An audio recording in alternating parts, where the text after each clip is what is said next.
ESPN presents The Sports Bash with Mike Gill. It's time for Football at 4 with 97.3 ESPN.com's Andrew Dicecco. Powered by the Inside the Birds podcast. You know, we recognize the ability of the roster that's put together right now.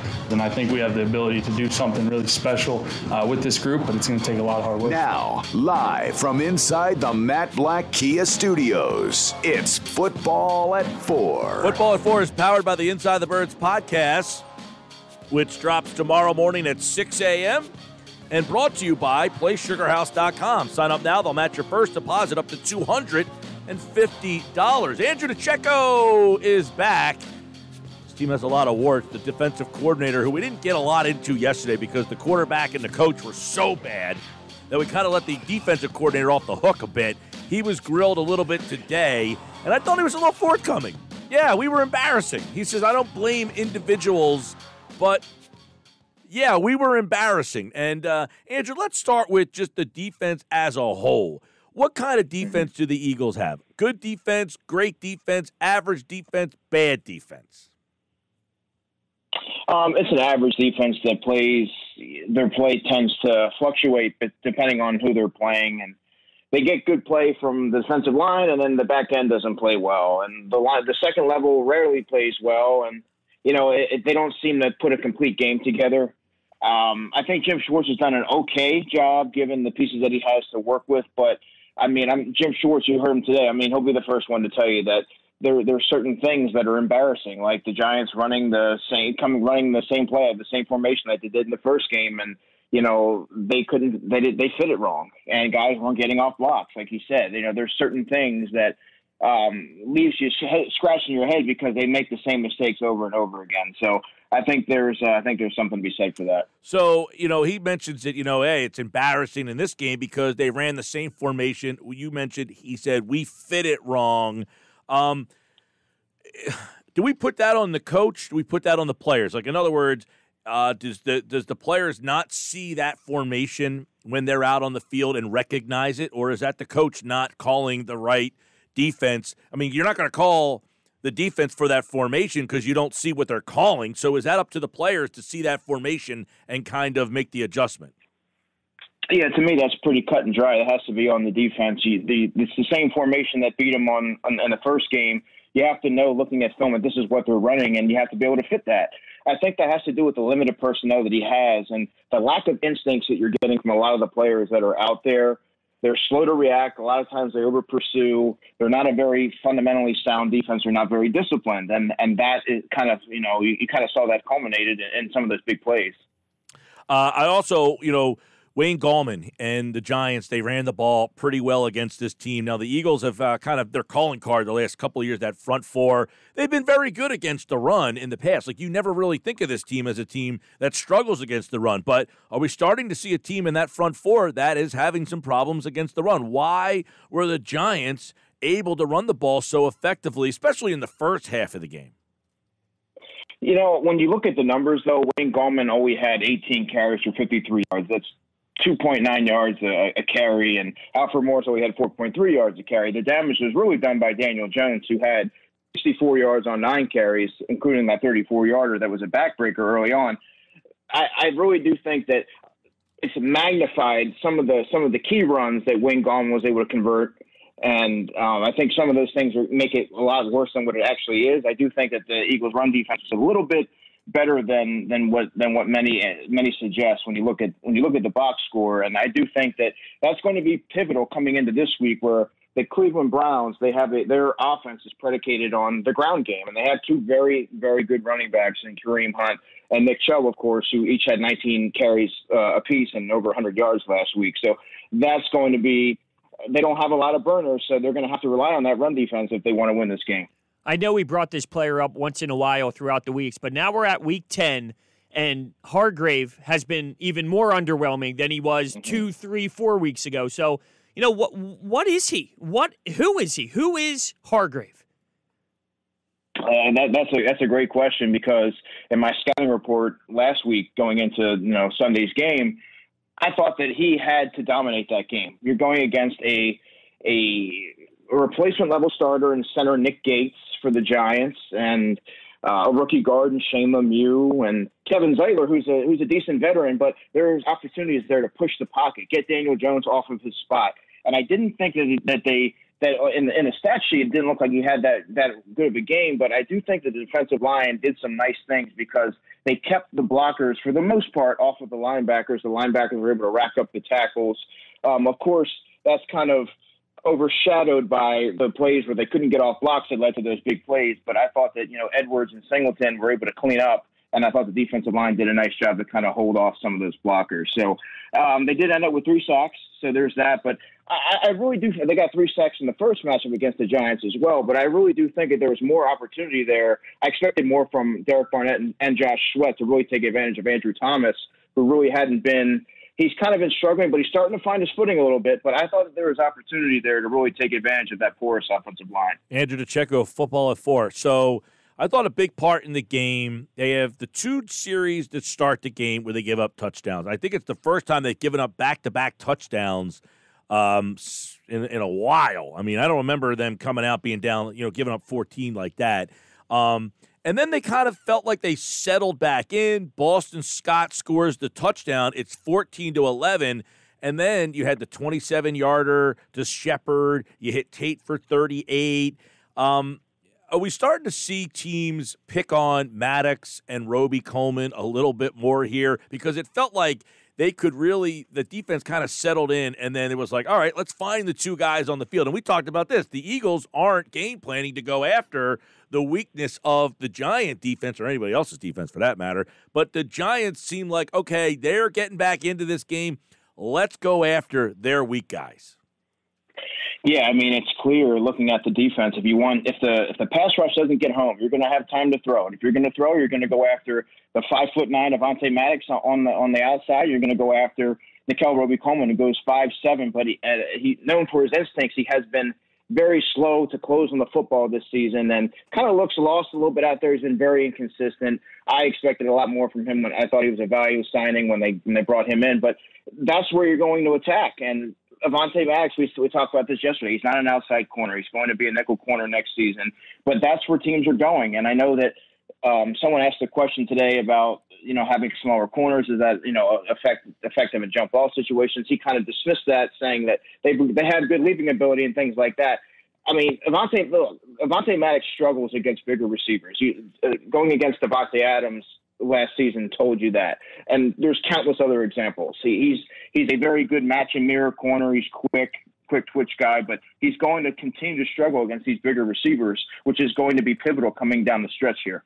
Is there anyone that you'd rather try over Maddox, or is he the best option they really have at this point? I know it's very limited, to be fair. Yeah, it's very limited. There's not many other options you can go to outside of do you put Jalen Mills out there, and maybe you go with Will Parks full time at safety, and you go Parks and McLeod there, and let Jalen Mills kind of do his thing. But I don't know that it's quite gotten to that part yet. I don't know how much better Jalen Mills is going to be than Avonte Maddox. Avonte Maddox has the quickness and the instincts, but Jalen Mills has the toughness and the length, but doesn't have the instinct. So it's really kind of a pick your poison there. I think they're probably best served leaving it the way that it is, but it's going to continue to be a problem all season. Was it weird to see such limited snaps for Will Parks? Yeah, I'm kind of befuddled about how they decided to use Will Parks, because he was touted as one of the biggest value signings of this free agent class, and they had all these big plans for him, and they're going to use him as a versatile Swiss Army knife and nickel and corner, and they're going to use him as a hybrid linebacker and all these different things, match him up over these hybrid tight ends. The one time where you got to see him against a tight end when he was isolated, he nearly gave up the game-winning touchdown to Evan Ingram had he not dropped that. It's kind of puzzling how they're using him. I think, obviously, losing that valuable time due to injury certainly didn't help. It's kind of hard to jump right in and get integrated into the defense this late in the season. But, I mean, there has to be a role for someone like Will Parks. And you have to find a way to use them. I mean, they're very limited on the back end. 6 snaps for Will Parks. I'm surprised. That's 8% of the plays he was on the field. that was one of the biggest shockers to me when I looked at the snap count. Yeah, it's almost. I don't get that at all. Yeah, and Mills is playing, the safety 69 plays, so he's out there all but 2 plays. I think Singleton and McLeod play all 71, and then Mills was at 69, Slay 69, Maddox 64, Parks at 6. I mean, if I'm looking for one thing to try to change up, like I agree, I think we talked about this yesterday. Doug Pederson said, I don't know where there's too many spots on the field where I can make changes.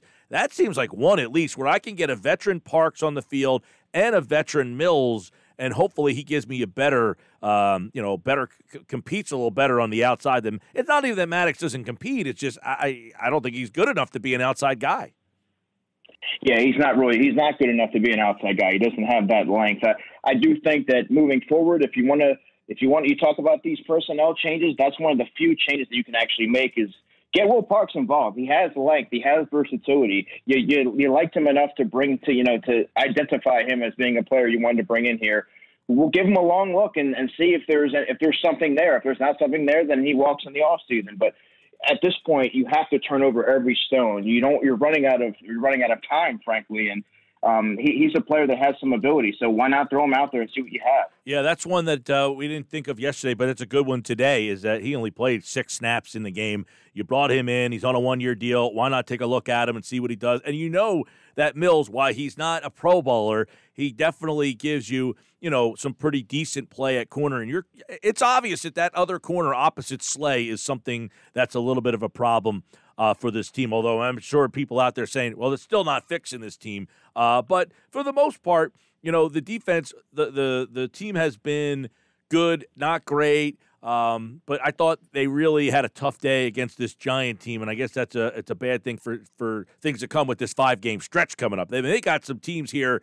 Cleveland not as much in the passing game, but they're seeing some offenses here. Green Bay, Seattle, New Orleans, Arizona, where, man, they could really get exposed coming up. Yeah, there's going to be a big problem here, Mike, if they don't find a way to mask some of the deficiency out there on the boundary. I mean, if you look back into the summer, if you go back to the archives and listen to the Inside the Birds podcast, Adam and Jeff have talked about, have kind of outlined that was a position of need, months before, and I've written about it as well. They just did not have the depth. I mean, Darius Slay kind of masks a lot of the issues that they have there, but they're going to continue to pick on the other side, and they're not well equipped. I know. Obviously, Maddox seems to be, a bridge player to get them to next season, where hopefully you're fortunate to get another corner to complement Darius Slay. But it's very evident that he's not an outside corner. And like you said, these teams that we have coming down the stretch here, well, they like to throw the football a little bit. Just outside the Cleveland Browns, they're gonna target Maddox, and they're gonna continue to work the slot. Jarvis Landry's a player to watch this week going against Nicole Roby-Coleman. These are going to continue to be problem areas if they don't figure out a way. And like I said, they're running out of time here, and Jim Schwartz needs to find a way to get the most out of his players. Yeah, and I know, up front, the front four, that's the kind of the bread and butter. The linebackers are what they are. If they can, that secondary, you got Slay, who I think's done a really good job. McLeod, I think this is probably the best year McLeod has had with the team. Maybe he's played well in the past, but just got overshadowed by what Jenkins did.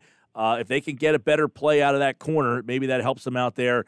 But another area, and Dave Phipps spoke today, and I thought this was kind of interesting.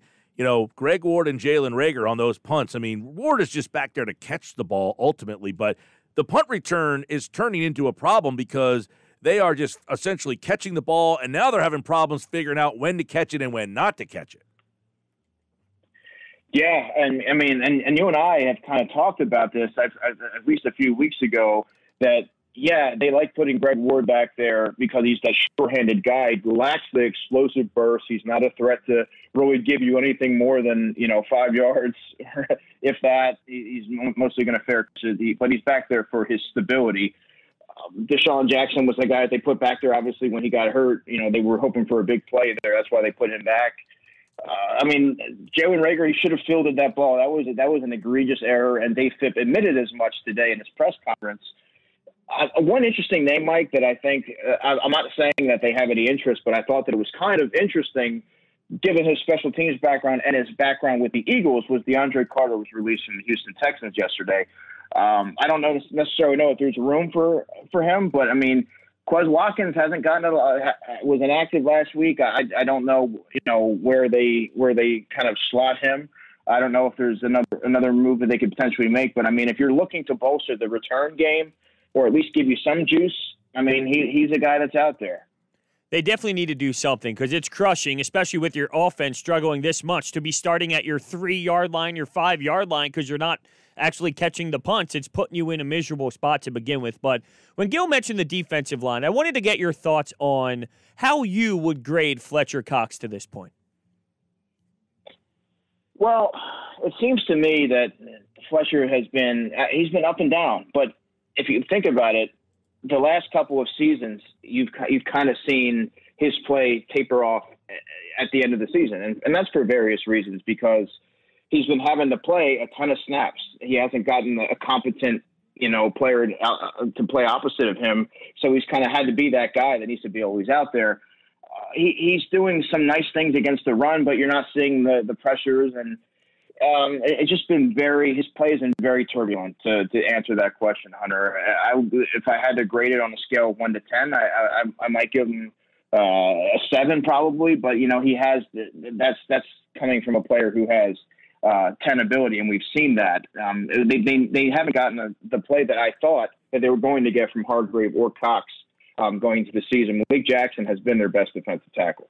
Yeah, I think the point about Hargrave you brought up, he's been extremely disappointing for what you thought you were getting. And for what he did for Pittsburgh last year, he was a big reason, we thought anyway, because they're still sacking the quarterback out there, at why they were getting so many sacks is because Hargrave's got such up-the-middle penetration and took on so many blockers that it was allowing guys to go one-on-one, and the Eagles are not getting that from him. And you thought, oh, my Lord, with him and Fletcher, you're going to have all sorts of problems in the middle, and I feel like they're not as disruptive up the middle as they should be. And, this front four has a lot of money. I feel like if that front four is a bigger factor in that game, their defense is a bigger factor in the game. I mean, you hate to say, well, they were terrible, because I don't think they were terrible, but I feel like they could have been more disruptive. Yeah, no, they definitely weren't terrible. Like I said, they did some nice things to kind of occupy blockers and create, and so to free up some of the linebackers to make those tackles. But like we talked about, there was opportunity. The Giants' interior was the area to attack. They had Nick Gase there. You have Shane Lemieux, who was a day 3 rookie. I believe he got nicked up, and Will Hernandez came in later. And then you have Kevin Zeitler. That's where the pressure should be coming from. And with all the money invested into the defensive tackle position, to see that kind of come up empty for the second time against the Giants, where that was an area to strike, it was kind of disappointing. I mean, like I said, they've had their moments, but it hasn't been nearly as consistent enough. We're talking with Andrew Dicecco, Football at 4 here on the Sports Bash, 97.3 ESPN. And obviously, they're getting ready for the Cleveland Browns this week. And, it feels like this is kind of a defining week for this team. I mean, you lose again, you're 3-6-1. And by the way, even if they do lose this week, they will most likely be in first place at the end of the week. The Giants do not play, right? They have a bye, I think, this week, right. Which means they can't surpass 3 wins. So no one will pass you in the win column. So a loss this week. But if it starts to get to that point where you're losing again, let me ask you if you feel that any of the particulars, the Pedersons, the Schwartz, the Roseman, and the Wentz, are any of those guys on the hot seat? Man, I mean, if they lose this week, you're talking not that about you would do something winning in season, but I'm just saying that they would be put on the owner's radar that you are now on notice.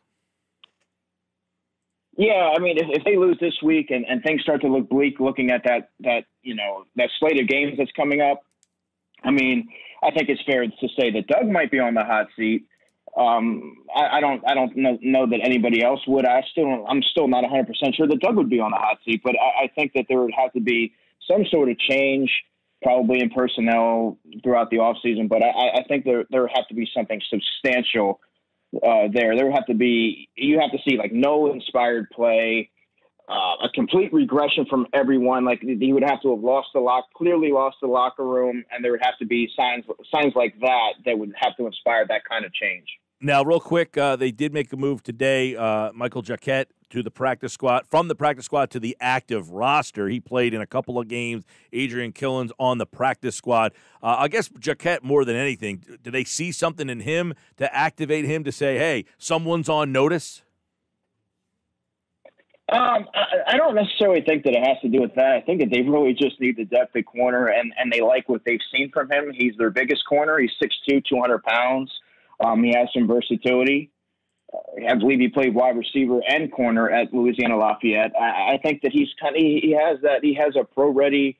He has a pro build, and I think that he has decent ball skills and enough potential and I think he showed enough in his limited opportunities to not necessarily feel comfortable sending him back to the practice squad and chancing that. I think that he does have some tools that are worth developing. He's still a project, don't get me wrong, but I think that the Eagles like what they have there.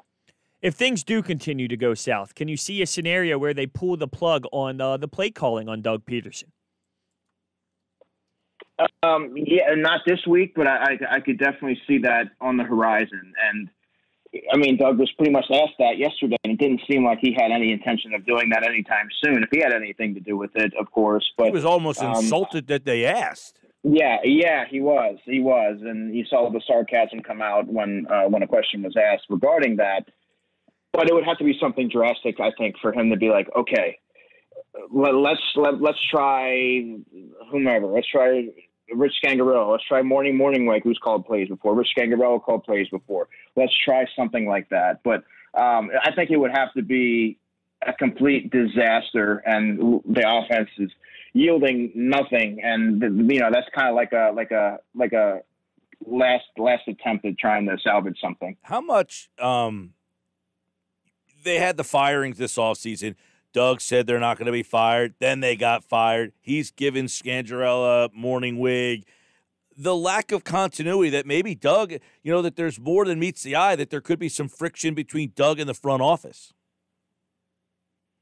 Yeah, I think that's fair. I mean, that was one example of it, and it's a pretty big example, but I don't tend to read too much into that until I kind of tend to let things play out and see where that goes. But they can quiet all that talk by righting the ship and getting and playing to the level that they're capable of doing, and that will kind of quiet all that talk. But we'll kind of have to see how that all plays out. All right, you got any guys tonight you're interested in tonight, tomorrow? A little action? Oh, of course, man. I like the left tackle from Buffalo, Coyote Awashika. He's not a household name yet, but he's going to be a riser come during the pre-draft process. From Ball State, the next couple days there they play. I like running back Caleb Huntley, cornerback Antonio Phillips. Central Michigan plays running back Kobe Lewis, wide receiver Khalil Pimpleton, linebacker Troy Brown, and DT Roby Stewart, guys that I like. Looking at Tulsa, the 25th ranked Tulsa, of course, wide receiver Keelan Stokes, linebacker Zaven Collins. That's a name that Eagles fans should write down. He's 6'4", 260. He would probably be best served playing in a 3-4, but I think that he has the athleticism and the movement skills to play he offers scheme versatility. He has 34 tackles, 4 sacks, 3 picks, and 2 forced fumbles. In my opinion, he's one of the most underrated defensive players in the nation. He's a guy to watch. And then with Wyoming, I'm a big fan of junior running back Xavier Ballade. He has nearly 400 rushing yards and 3 touchdowns in 3 games. Those are just some names to watch. All right, action tonight, tomorrow, Thursday night, couple games. Friday, you got a nice slate of games as well. Purdue, Minnesota, Louisville, Syracuse. Those 2 teams are terrible, but should be a lot of high scoring there. The Air Force Academy, so keep an eye on that. And, of course, Andrew Dicecco, Dicecco NFL, for more on the Eagles and college football, the draft, and all that good stuff here on Football at 4. All right, man. Thanks, pal. Take care, guys. He, like all guests, appeared via the Boardwalk Honda Hotline. And Football at 4 is brought to you by PlaySugarHouse.com. Sign up now. They'll match your first deposit up to $250. Go to PlaySugarHouse.com. Win real money with sports book and casino games from the comfort of your home. 21 or older, gambling problem, 1-800-GAMBLER.